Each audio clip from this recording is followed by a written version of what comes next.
Welcome to today's webinar. My name is Anna Hobson and I'm on the marketing team here at hrsimple.com. Just wanted to go through a couple announcements before we started. Today's webinar is in partnership with Ogletree Deacons. If you do have any questions, please enter them in the question box and we will get to them throughout the webinar. If you need to view a recording of this webinar or would like to see upcoming webinars from any of our partners, you can go to hrsimple.com/events.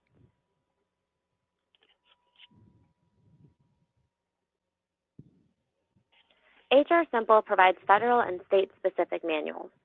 All of our state-specific manuals have been updated with brand new chapters to help you during the coronavirus pandemic. Brand new chapters on COVID-19 in the workplace include the new Families First Coronavirus Response Act required poster, the Families First Coronavirus Response Act and details on how it applies to your business, a telecommuting chapter, and how to handle pandemics and communicable diseases in the workplace. To get 40% off any of our products today for attending, you can use code COVIDWebinar40. And again, the URL is up there. It's hrsimple.com/shop. So now we're going to take a little bit of time to learn about our presenters today. Kelly serves as a Senior Professional Development Manager at Ogletree Deacons. Kelly is a proven talent leader with more than 15 years of experience in guiding talent acquisition, learning and development, and performance management. She has demonstrated ability to build solid relationships with executives across multiple departments and locations to implement initiatives and achieve desired results. She has worked at top law firms such as Polzinelli, Lathrop Gage, and currently works at Ogletree Deacons. Rebecca serves as the Senior Diversity and Inclusion Manager at Ogletree Deacons. She is a strong HR leader with diverse experience in senior generalist and specialist roles with a successful track record in steering HR functions and supporting multiple business units. She is skilled in the field of strategic HR, vision, mission development, employee relations, project implementation, retention strategies, and organizational restructuring. She is currently an official member of the 2020 Forbes Human Resources Council. And we also have Michele, who serves as the Chief Diversity and Professional Development Officer at Ogletree Deacons. In her role, Michele leads the firm's efforts to attract, develop, retain, promote, and advance a diverse group of attorneys across the firm's national platform. She is a nationally renowned presenter on professional development, diversity, and inclusion issues. She has presented before organizations such as the Minority Corporate Counsel Association, the Center for Legal Inclusiveness, and the National Bar Association. So on that note, I'm going to hand it over to our presenters today so we can go ahead and get started. Wonderful. Thank you so much, and good day to everyone. My name is Michele Wimes, and I want to thank you, Anna, for inviting me and Rebecca and Kelly to this webinar today. As you stated, I am the Chief Diversity and Professional Development Officer, and Ogletree is one of the nation's largest labor and employment firms. We have about 53 offices in the U.S., the Caribbean, Europe, and Latin America. I have been with the firm almost 9 years now, and in my former life, I actually practiced law for almost 15 years in the areas of labor and employment, education, immigration, and product liability law, working my way up to partner. And I'm so happy to be joined today with Dr. Rebecca Baumgartner and Kelly Druten Green. We encourage you to use the question and answer feature today to participate in our discussion on emerging from a crisis, a stronger, more resilient team. So let's go ahead and get started. I don't know how many of you have seen the graphic that we're about to put on the screen, but it has been circulating on social media, and we actually don't know who created it, but it is very poignant and powerful, and we wanted to share it with you today. We like to call it the COVID-19 zone visual because it shows a core question with expanding circles or zones that are emanating from it. And the question is, who do I want to be during COVID-19? And admittedly, when COVID first started, we saw a lot of fear and anxiety. There were hoarding of essentials like toilet paper and lots of complaining and consuming every bit of piece of information because there was just so many unknowns. And as we got our sea legs under us, many of us moved into the learning zone, wherein we started letting go of things that were outside of our control. We tapped into our and our team's emotions and experiences, and we recognized that everyone has challenges and is simply really doing the best that they can do. And so that final zone is the growth zone, and that's where we hopefully we have moved to or are in today. And it's really focused on transmitting empathy and hope, serving others, and adapting to change and fostering resilience. And speaking of adapting to change, this next slide shows us that there are so many changes that can upend the workplace. We're in the middle of a couple of different pandemics. One of them is a racial pandemic. We have seen a lot of civil unrest stemming from the needless deaths of Black people all across the country, from Ahmaud Arbery to Rayshard Brooks that just happened last week. Of course, we've got COVID-19 happening, and this is an unprecedented event that caused a lot of intense levels of stress and anxiety and confusion all over the world. And then when you couple that with the economic downturns that we've seen recently in the workplace, we saw something similar with the 08-09 recession and the thousands of people who lost their jobs. And then we have a lot of industry disruptions that can happen to upend the workplace. We've seen major disruptions from Blockbuster being disrupted by Netflix. We've seen mom and pop stores being disrupted by Amazon. We've seen just good old taxi cab services being disrupted by Uber and Lyft. And technology, we've seen a lot of disruptions in that area as well. I know when I started practicing law about 25 years ago, none of us had personal computers at that time. Google didn't exist, Facebook didn't exist. And, you know, nobody had a smartphone, and certainly phones were not taking pictures of anyone. So we've come a long way in terms of technology.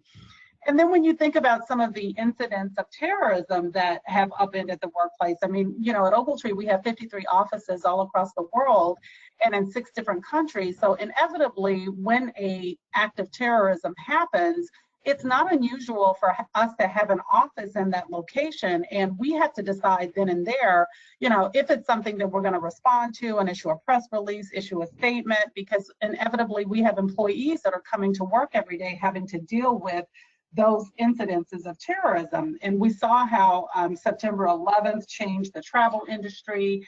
And then not to mention some of the episodes of domestic terrorism. We had the 2015 Charleston shooting, the 2016 Pulse nightclub shooting in Orlando that targeted our LGBTQ brothers and sisters. And shout out, by the way, to the recent Supreme Court decision that just ruled that Title VII does provide LGBTQ persons with protection in the workplace. So that's awesome. We've also seen domestic terrorism like the 2017 shooting in Vegas, which was the deadliest mass shooting by an individual in US history. And then finally, some of the other things that can upend the workplace are natural disasters. And so we've seen that with everything from Hurricane Katrina to the floods in Indonesia. We've seen bushfires in Australia, and then lately we've seen locusts swarming in Kenya. And so when these changes are happening, there really is an opportunity for us to build a more resilient, meaningful way of living and working from the ashes. And so we've seen that there have been a lot of researchers who've talked about this phenomena of post-traumatic growth. And that's the general concept that adversity and trauma can actually lead to positive changes and induce both individuals and organizations to fundamentally restructure or redefine how they perceive themselves and how they perceive others, and in ways that can bring about overall well-being and fulfillment. But before we can talk about emerging from a crisis with a different mindset, I think we need to discuss some of the dysfunctions of a team that still apply even during a crisis. And so I'm going to turn it over to my colleague Kelly, who's going to talk a little bit about some of the team dysfunction. Thanks, Michelle. And yes, despite, or believe it, even though we have pandemics and technology and terrorism, there are just, plain Jane common behaviors embedded in our workplace cultures that can thwart a team. And that's what we're going to talk about right now. Several of you are probably familiar with Patrick Lencioni and or the Table Group. He has written a number of books on organizational health, including The Motive, The Advantage, and the 5 Dysfunctions of a Team, which is what we're going to discuss right now. What to look for, how to see those dysfunctions, and also specifically how they manifest during these periods of crisis and what you can do to combat them. The first one is the absence of trust. And in this context, trust is really the confidence that your teammates' intentions are good. Teams that have an absence of trust waste a lot of time managing their team interactions and managing team behaviors. Interestingly, we have a tendency to see others' bad traits as part of their personality, but we see ours as a product of our environment. So when you are negatively reacting to something that happened at work or something that a teammate has done, you might want to just take a pause and check yourself and see, where you're assigning that. In this particular context of what we're going through right now, lack of trust can be seen by people who don't show up on video meetings, who are always muted, or people who are using this work from home situation to either significantly reduce or just completely eliminate their teammate interactions. The second team dysfunction is the lack of conflict. We want conflict. Good conflict actually leads to better decisions. The trust piece has to come first, but we want to have a team that is able to engage in robust and healthy discussion, because the more input and discussion we can have, the better decisions we'll make in the long run. As leaders, we need to endorse healthy conflict, and we also have to show restraint and let that healthy conflict play out amongst our teammates. One way you want to make sure you're doing that during this period where you may not be all together as a team is to pay careful attention to what's going on in these video meetings. Look for signs that people might have a different viewpoint or they might want to share, or actively call out for it. Ask people, hey, is there another opinion we're not considering here? Is there a different angle that we should be looking at? Just because everybody is kind of distracted and not together, you don't want to lose that opportunity to engage in those really useful discussions. The next dysfunction is the lack of commitment. You need active commitment. When people weigh in, they are more likely to buy in. What we don't want are what we're not looking for here are certainty and consensus. That might sound a little bit counterintuitive because normally those words don't carry with them sort of a negative connotation. But in this context, what I mean is consensus is where everybody agrees that decision A is the right decision. You don't necessarily have to have that. What you need is that everybody has agreed that after weighing all of the factors and facts, decision A is the decision that they're going to support. Certainty is, in this context, where you have played out every fact, every scenario, where you have just, refused to make a decision. Inactivity can lead to a lack of trust. You don't want to be a team that can't make a decision. So how do we get active commitment at this point in time? Once again, you have to affirmatively get everybody's sense that what you've agreed to is what you're going to do, that everybody understands the path that you're on and they've agreed to support that path, whether that path was their choice or not. In addition, I think especially while many of us are not working down the hall from our teammates, you need to have a clear communication plan of any decisions that you've made. One of the best practices for all of these video and Zoom meetings is to only have the essential people on those meetings. So it's even more important that we understand what our decisions are, how we're going to communicate those decisions, who's going to communicate them, and who are we communicating to. The next dysfunction is the lack of accountability. Leaders and teammates can't be afraid to hold people accountable to your standards of performance and your performance goals. You may have had to adjust your standards of performance a little bit. If you were normally a workplace that had very clear-cut hours of operation and people reporting to work, if people have been home dealing with caregiving situations, homeschooling, other things, you may have had to adjust that You want to be really clear still about what your goals and standards are, even if they've changed a little bit during the pandemic.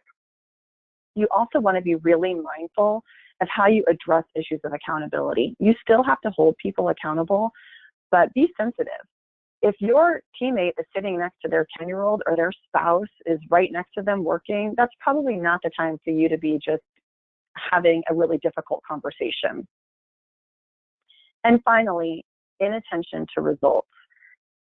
Results are always important. I mean, that's just, that's a given.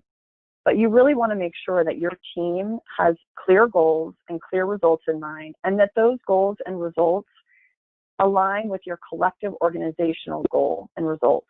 Everyone's probably had an experience in the workplace where you've worked really hard on a project or something and you've put your all into it, only to find out that it's not a strategic priority, and it's really demoralizing.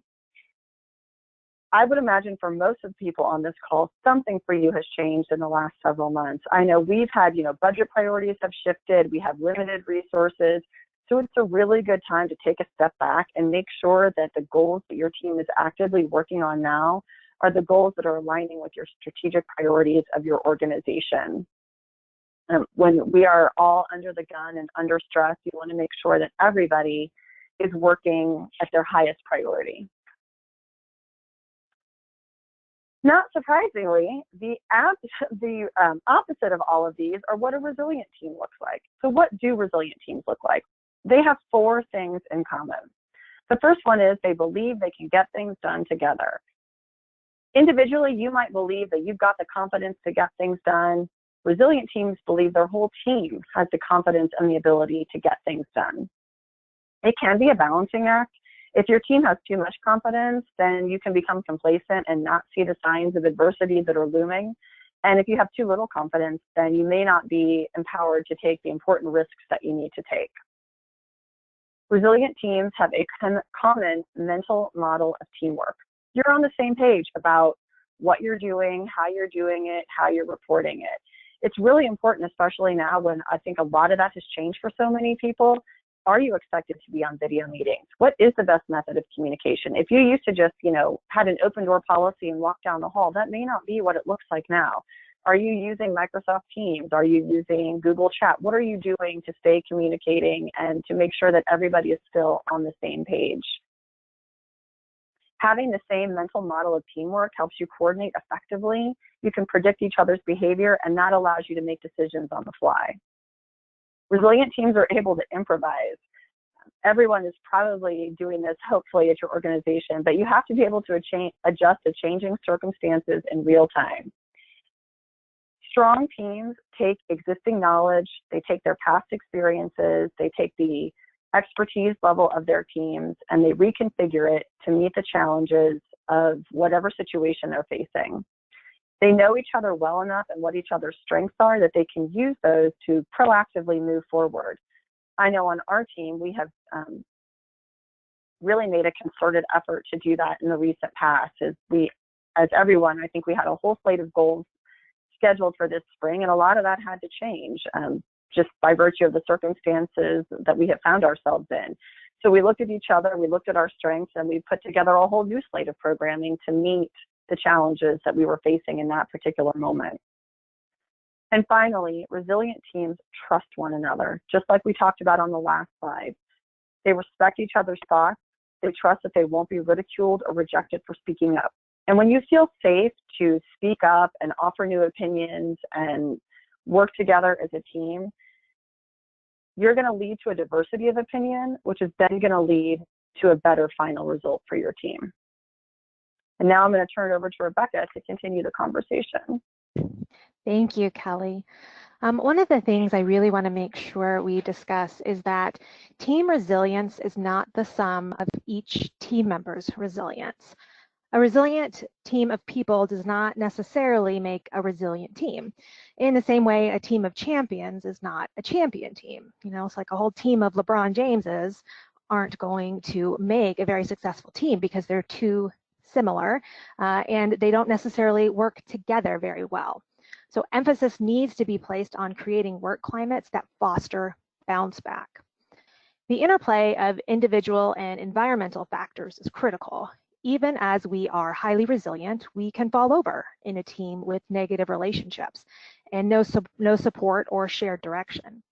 On the other hand, using joint coping strategies in a team can increase effectiveness as team members learn from each other and build on successes. So team resilience is the capacity of a group of people to respond to change and disruption in a flexible and innovative manner. In the face of adversity, resilient teams maintain their work productivity while minimizing the emotional toll on their members. Teams must intentionally maintain resilience to avoid burnout. That which does not kill us makes us stronger, if we have any Nietzsche fans in the audience today. And that's one way of looking at it. And we can reluctantly acknowledge that we learn to be strong and resilient from experience and from learning from that experience. The learning is the key. And that's where viewing resilience as an entire mindset can be so helpful. A mindset is a core belief system that filters our perceptions of what's true and acts as an inner compass to shape our choices or responses to those perceptions. In Carol Dweck's book, Mindset, she laid out the research showing how a fixed mindset can shape our choices of coping with setbacks and failures toward giving up, procrastinating, not learning from failure, not taking on new challenges, etc. And how a growth mindset can shape our choices of coping with setbacks and failures towards seeing the setback as a learning opportunity, a growth opportunity. And this leads to perseverance and more likely success. If you think back to the picture that Michele shared at the beginning, you can really see where that growth mindset stems from the fixed mindset kind of coming into the learning zone and then into the growth zone and the different types of activities you need to be able to do along the way. And it's a natural progression to view resilience as a mindset. It's the capacity to continue to develop despite disruption, the ability to let go of what makes you comfortable, and a tolerance for ambiguity. And it's not always easy to revisit a stressful time, whether that's a natural disaster, a mistake you made, or even just difficult times in society, with the intention of seeing what could be learned from it so that we can be more skillful the next time, to turn a regrettable moment into a teachable moment. But it's important to practice cultivating this mindset. Whatever is happening, I can cope, I can learn to cope, I can learn that I can learn. And Charles Darwin said, "It is not the strongest of the species that survives, nor the most intelligent, but the one that is most responsive to change." At the heart of resilience lies this simple truth: change is inevitable. The reality is that we live in a world of constant change. In fact, uncertainty is the only certainty that we can count on. People get into trouble when they ignore or resist change. As a result, they end up living a life of disappointment because they are unable to find comfort in the chaos. Those who are unable to bounce back from adversity end up internalizing failure and inevitably giving up altogether. You know, if you can relate to this, like I can, it's important to understand that failure is an event. It does not define who you are as a person. However, you will not build resilience by hanging out in your comfort zone. The only way to truly grow and expand yourself is to dive into that unknown. And this will be scary, and it will require that you do some deep inner work, like shifting your limiting beliefs, breaking bad habits, and learning how to make friends with stress.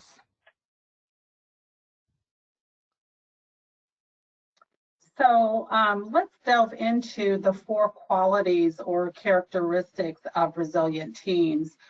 We have developed a reverse acronym for TEAM, which stands for trust, expectations, appreciation, and mindset. I want to start with trust. One thing that we do know, if you can move forward, Rebecca, thank you, is that resilient teams do a great job of fostering human connection. Building relationships helps teams establish trust. We must take the time to get to know the people that we work with. ask them what they're interested in and enjoy outside of work. For instance, do they have kids? Do they love to travel? Do they enjoy some of the same activities that we enjoy? And we know that we can't, it's hard to motivate a stranger, but we can certainly influence people with whom we share this human connection.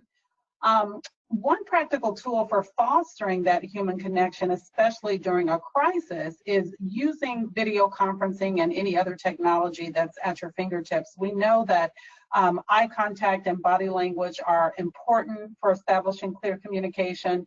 And now that you have more teams working remotely and internationally, video conferencing really does allow you to connect better with your team, more so than you could through email or phone calls.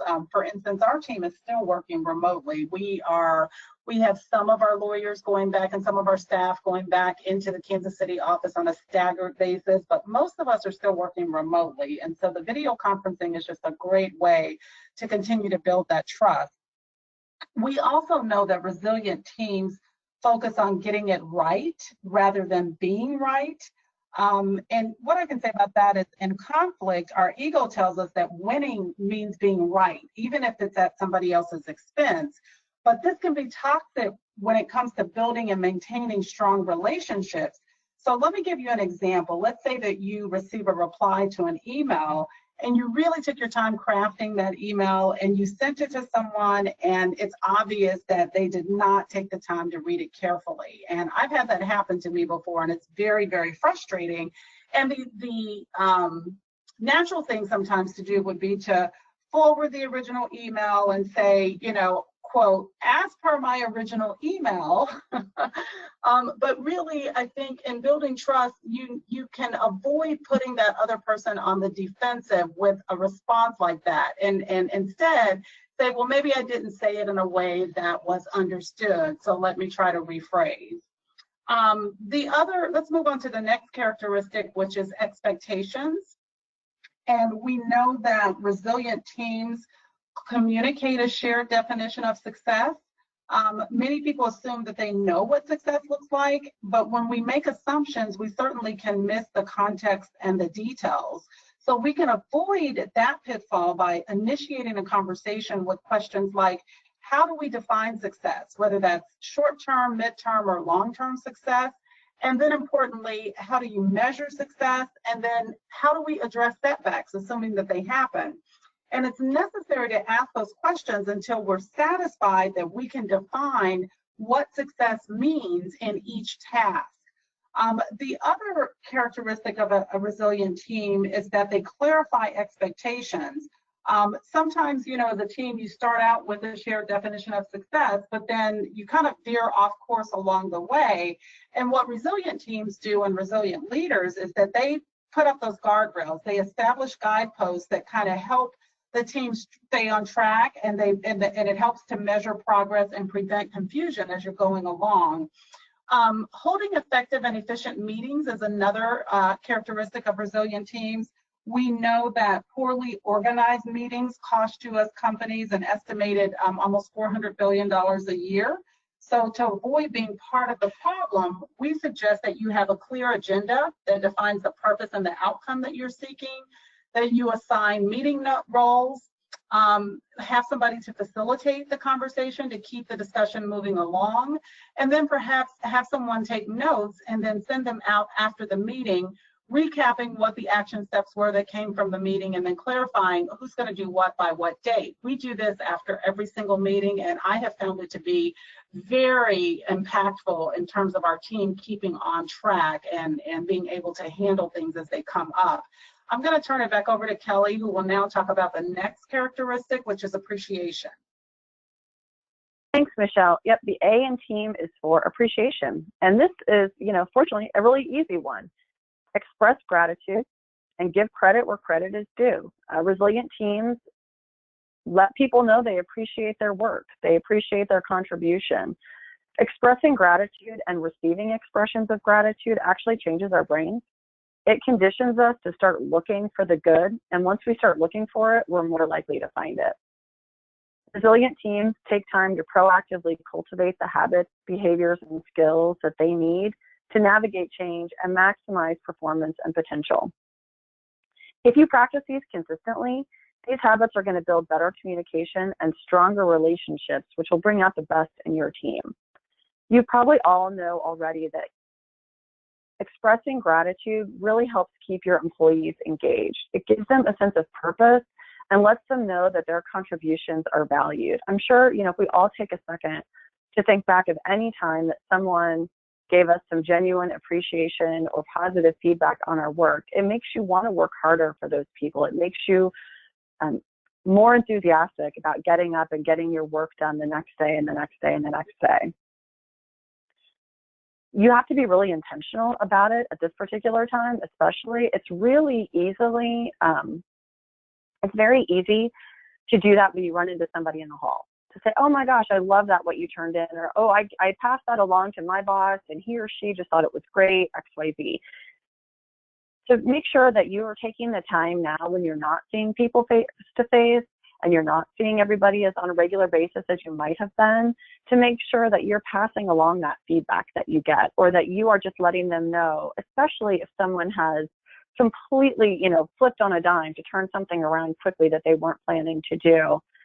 It really goes a long way.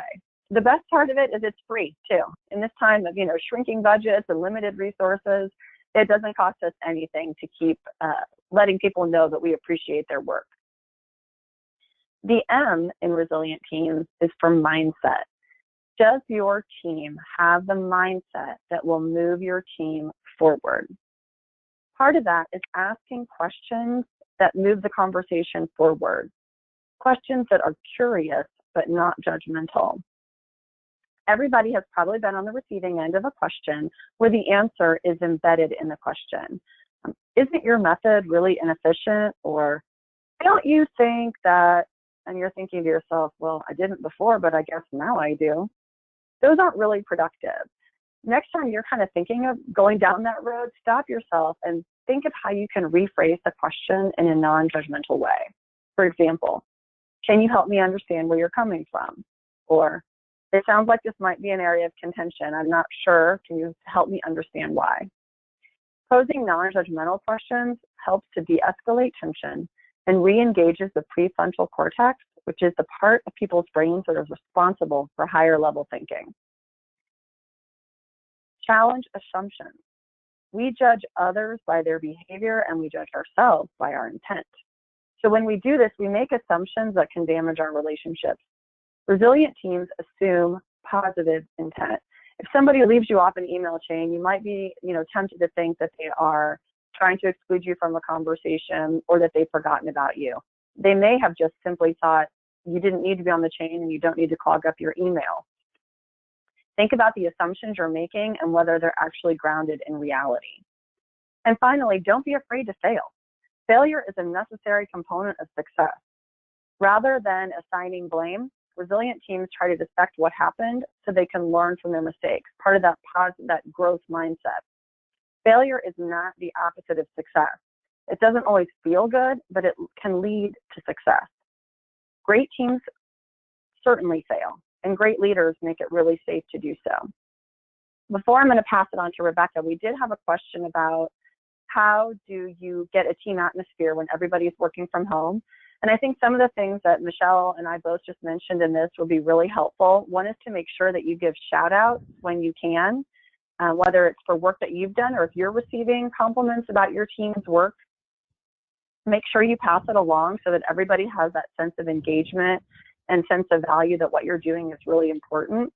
And as Michele said, kind of having those weekly meetings, we set aside time just to catch up, just to be social, just to hear how everybody is doing.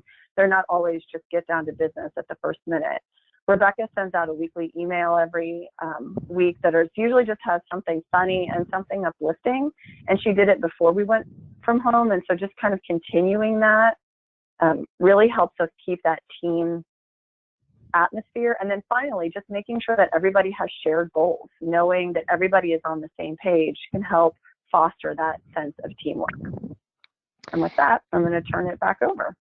Thank you, Kelly. One other thing I know that something that we had kind of talked about, so we sometimes utilize Microsoft Teams, and I know that one of the departments at our firm kind of does a water cooler chat. So there's like a couple of like shows or movies that people like, and so they'll set up water cooler chats just to talk about that. Like, oh my gosh, did you see that new Tiger King episode that came out? Oh my gosh, that's crazy.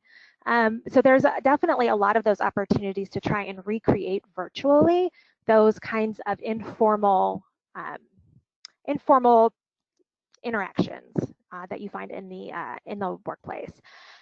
I am going to ask, because we did have one more question, and I'm going to put this to the three of us, is I am part of a communications team at work, and a team member of mine has not worked for the past 6 weeks, but has let on our boss that he has been working. How should I address this situation?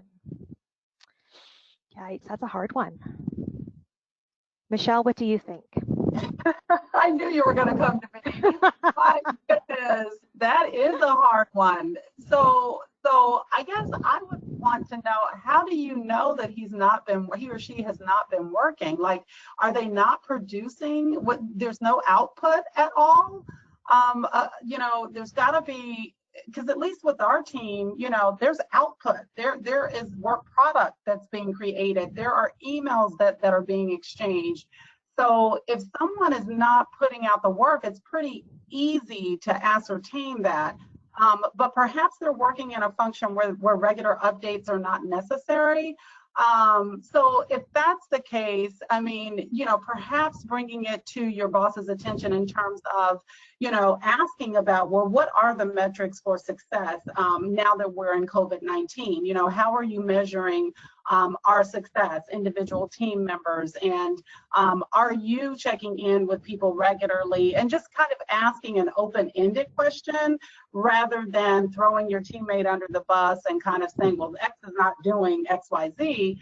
Because, the other piece is there may be something going on that you may not be aware of that your boss cannot share with you because of confidentiality purposes. So maybe that person is out on a health leave, or maybe that person has some kind of separate deal that they've worked out with your boss because of some separate personal or professional issues that they are facing. Because we all know that COVID-19 has led to an incredible amount of stress and anxiety for people. And then if you overlay what's happening with the racial pandemic, there are many people, especially people of color, who are, it's just enough for them to put one foot in front of the other to come to work every day, not to mention to try to be productive and put out what they normally put out. So there could be all kinds of things going on in the background. And so I think the best piece of advice is to just really check in with your supervisor and ask, what are the expectations, and are you meeting the expectations, and does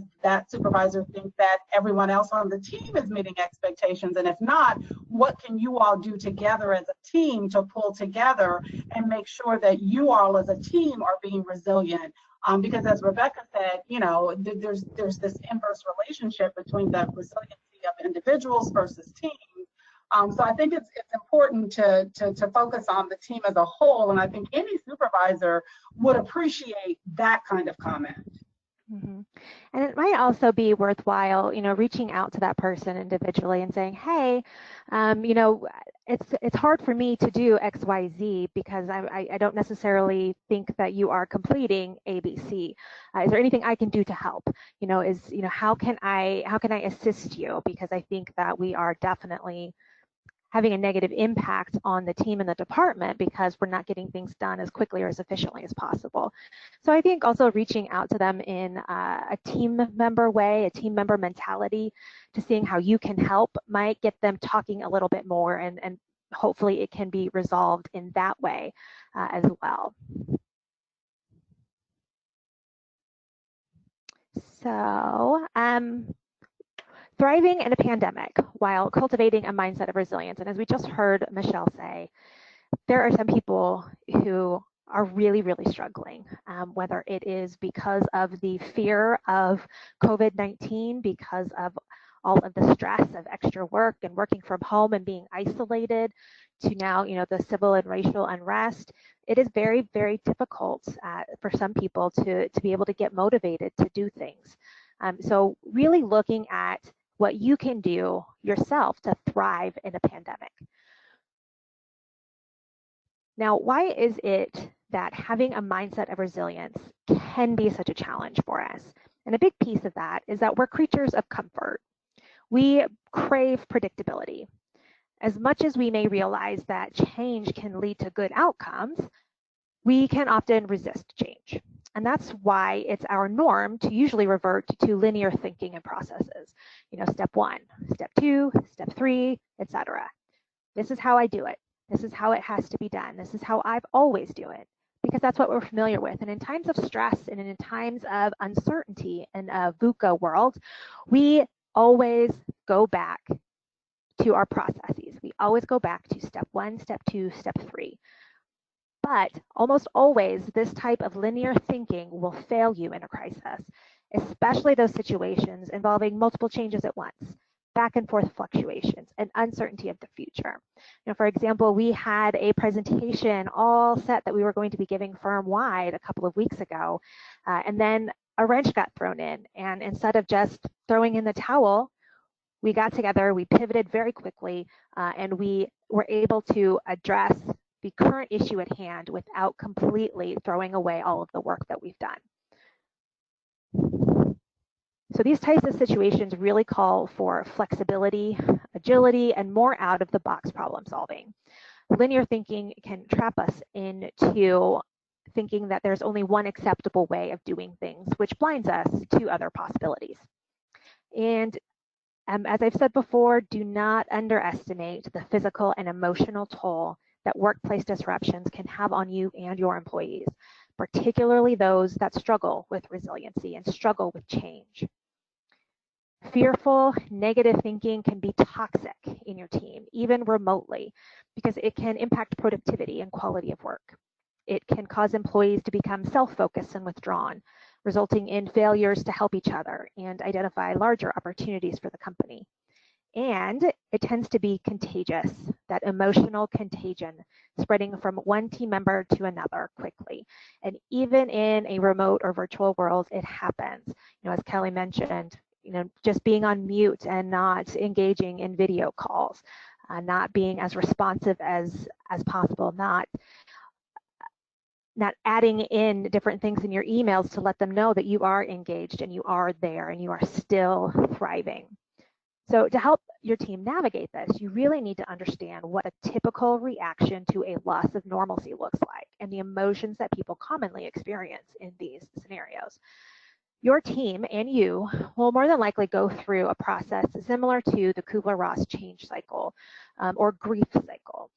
You have that initial period of shock and a collective sense of trauma and loss, followed by denial, anger, depression, acceptance, and then finally, hopefully, you can get through to that integration piece. And I know sometimes people will look and say, what do you mean trauma and loss? Why would you say that? Because you really are losing a piece of yourself. You have lost one way of working, one way of life that was with you for years and years and years, and now you're having to switch and change. That is a loss. You are losing your old self, and now you need to figure out how to move through and make it to the other side, still a version of yourself, but now able to flex and be successful in this new environment. So to make it through the current crisis and return to this new normal, you have to be resilient together. And the good news is that leaders and individuals can help create the conditions that make this possible. As an example, as I said, our department has implemented several strategies to not only create better communication, but a sense of purpose during this time. And right now we are all in crisis management mode, which can be draining and demoralizing. We are all zoomed out, and there was actually an article a couple of days ago, I think it was in the New York Times, that kind of said, yes, video call fatigue is real, and this is why. In our department, as Kelly had mentioned, we've found ways to create lightheartedness in the department. And I send out the email on Wednesdays, and I call it Deep Thoughts on Wednesdays. And I post some funny and relevant memes as a midweek pick-me-up, things that might be a little bit more uplifting, or thoughts on leadership and self-improvement. You know, and this humor and joy and self-fulfillment not only makes us feel better, it really does enhance our productivity and decision making. When we're feeling lighthearted, we tend to be more emotionally aware. We are more energized and more helpful and generous to others. We give people grace. Additionally, perfectionism is the enemy of resilience. Very high personal standards and expectations not only create additional stress, but make it even more difficult to adjust behavior. What we have done is we've identified less critical tasks and activities and then decreased the amount of effort that we put into these. So these items are placed on the back burner until we emerge from this crisis and begin looking at some sense of normalcy again. Now, these are things that we can afford to have be on the back burner. Some of the administrative things, some of the things that may not be making a really big impact right now, but will need to eventually envelop back into the fold. But now we don't have that extra stress of doing something just because we've always done it, on top of all of these other new things that we need to get done.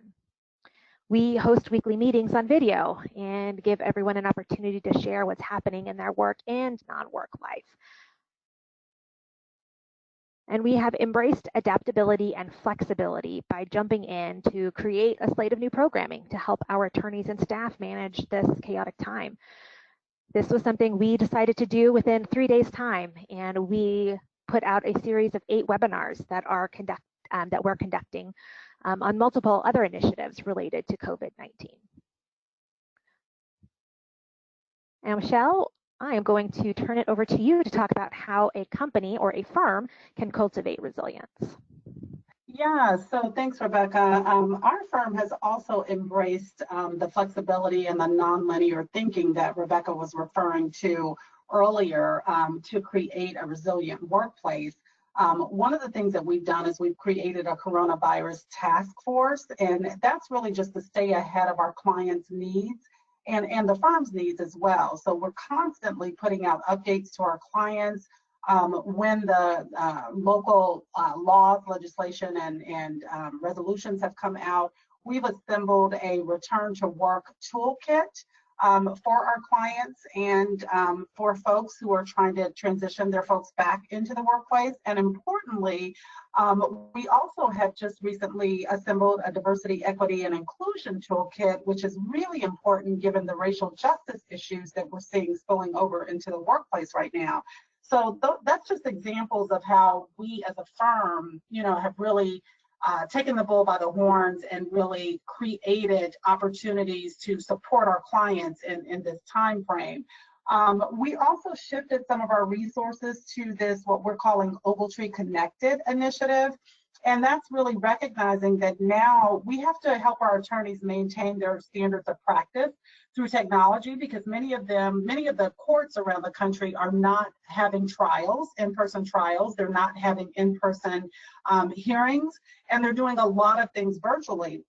So we're having to retrain our lawyers so that they can know how to access the GoToMeetings, how to access Zoom and Skype and some of these things where they can have these virtual meetings, they can have virtual mediations, they can do virtual depositions.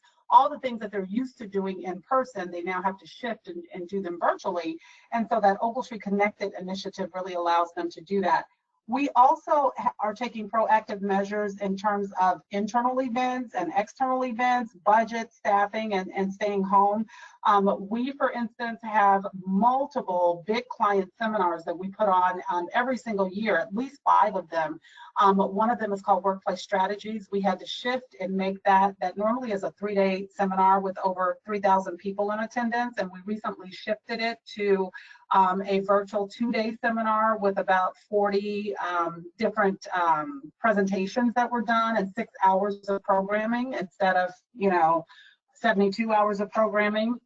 And so we did that, and then we're in the process of shifting a number of our other internal events and external events for clients virtually as well. And then recently, in the midst of the racial pandemic, we also have shifted our focus from the COVID-19 pandemic to dealing with some of the things that have come out with regard to the racial strife that's happening all across the country. Rebecca mentioned some of our shifting in the programming. We were doing weekly webinars once COVID hit, and we had webinars on, you know, how to work remotely while you're homeschooling your children, how to add value and still stay visible within the firm. But now we're shifting to kind of address some of these racial issues. And so a week ago, we came out with an ally toolkit, which outlines for our attorneys and our staff how to be allies and to help people make it through this situation. We also came up with a leadership toolkit, which really gives instructions to our leaders on the things that they should be doing and the critical conversations and discussions that they should be leading during this time at the local office level and the 53 offices that we have, to make sure that they're creating inclusive work environments and people can continue to bring their whole selves to work in these kinds of situations where it's not easy to bring your whole self to work. Recently, we also just announced an equal justice task force that will be firm-wide. Our staff and our attorneys will be working to eradicate racial inequity throughout the country. And so we have this new task force that we put together. We also have a national partnership with Equal Justice Initiative. And if you guys recall, that's Brian Stevenson's organization. The Just Mercy is the movie that came out about his organization and fighting prosecutions and criminal sentencing for death penalties for people who are wrongfully convicted. And then recently, we also have shifted to start having, instead of having those weekly recorded 1-hour webinars, we are now having open forums. We had our first one just this past Friday that was firm-wide for attorneys and staff, and to talk about, you know, just some of the issues that our attorneys and staff are facing when dealing and kind of navigating this racial pandemic.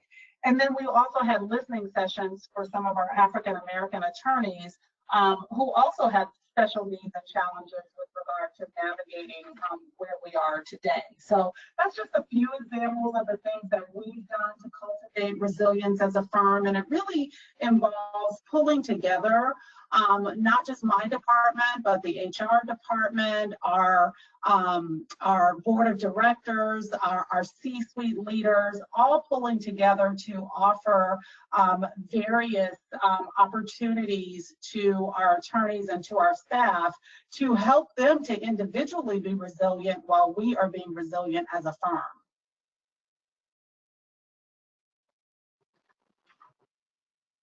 So I'm going to turn it over to Kelly. All right, thanks. And before we get into this, we did have a quick question on kind of going back to what Rebecca and maybe all of us have mentioned at some point during this today, which is the Zoom call fatigue. And it is real. It seems a little bit strange to say sitting on a video meeting can tire you out, but it does. And there's a few reasons for that. One is it actually takes a little bit more work than being in an in-person meeting to try to navigate and figure out people's body language and cues. Things that come naturally when you're in the same room with someone takes a little bit more effort on video. Also, silence when you're in the same room is kind of a natural rhythm of conversation, but silence on a video call makes it kind of like a conference call, makes it seem kind of awkward and raises your stress level. You have an awareness that you're being watched, and also just seeing yourself on your little thumbnail is distracting, and so it can distract you, and you know that people are watching you, and you can see how you look, and so you're thinking about that while you're also trying to participate in the meeting. And then finally, often our Zoom calls are in the same space where we live, so there's just that blending and blurring of boundaries that, you know, it's happening all the time, but it certainly can contribute to our fatigue. So a few different ways that you can combat this. One is to make sure that you're really just having the essential people necessary for the Zoom call, so you're not having 20 people on a call or a video meeting where you only need 5. One is to have some space in between those meetings so you can kind of take a breath, put yourself off camera, and not tire yourself out by having back-to-back Zoom calls. And then finally, you know, and we would be doing this, I think there was a sense, especially when the work from home really first started, we had meetings about everything. It just seemed easier, as we might have done in the office, where you would just chat in the hallway, or you'd pop into a conference room for a brief moment. is to decide, is this really something that you need a meeting for? And I know that we've had that with our team, and our team works across as the things that Michele and Rebecca have just mentioned. We clearly work across multiple departments and locations in the firm.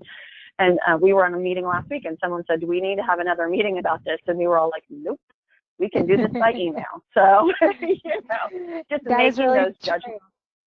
Yeah, so making those. Go ahead, Kelly. No, go ahead.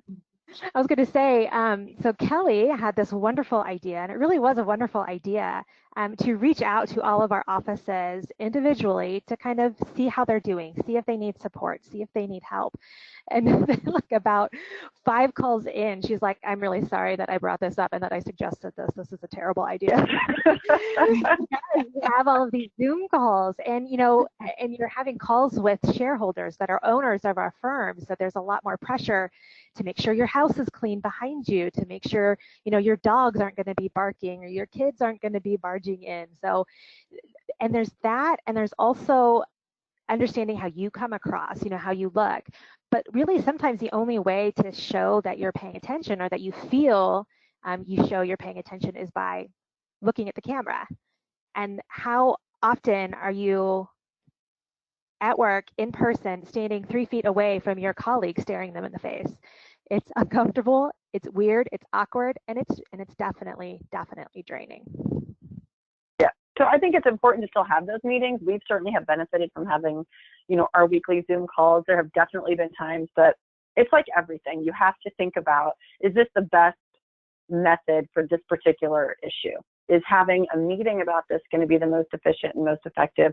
Or can this be done in a chat or through email or just, document sharing? It really depends on the situation. But those are just a few of the things that why it's draining and how to make sure that you're conducting them in a way that is the least draining as possible. Which leads us to really kind of what we wanted to end with today, which is, what is your rallying cry? What is that goal or vision or mission that your team can coalesce around? And in our instance, I think Michele and Rebecca just did an excellent job of outlining all of the things that we have done as a team to stay invigorated and motivated and to keep serving our organization.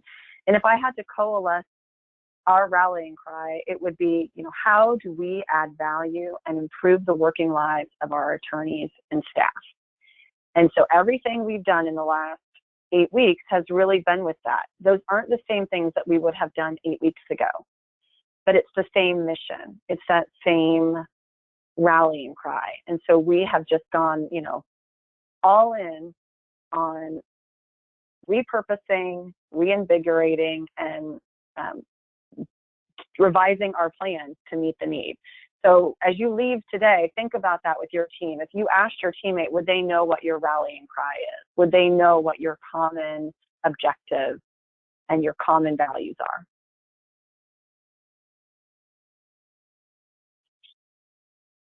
All right, so with that, we have a few minutes left, and we're going to open it up to question and answers. So if anyone has additional questions, please feel free to put those in the chat, and we will take those now or shout them out.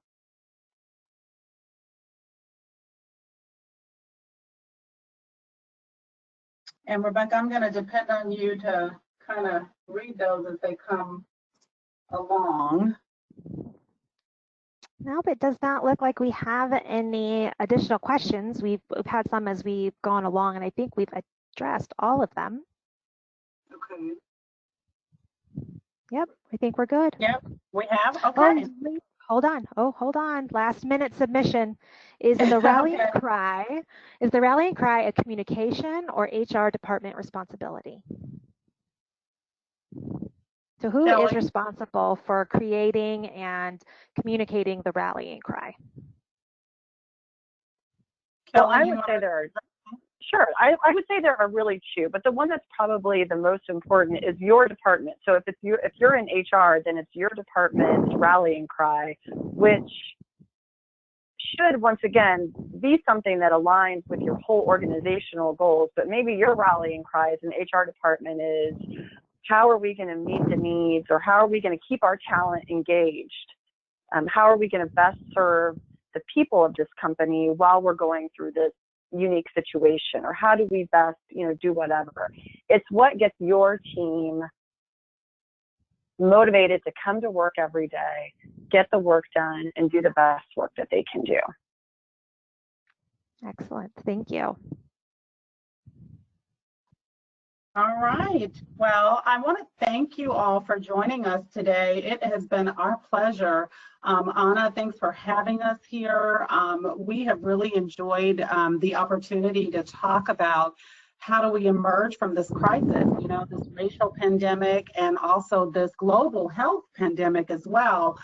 Stronger and more resilient and more focused on our goals as an organization, and ensuring that we can continue to thrive, after we find our way back into the workplace and after all of this has passed. And so I appreciate you all being active listeners today. We had a lot of great questions.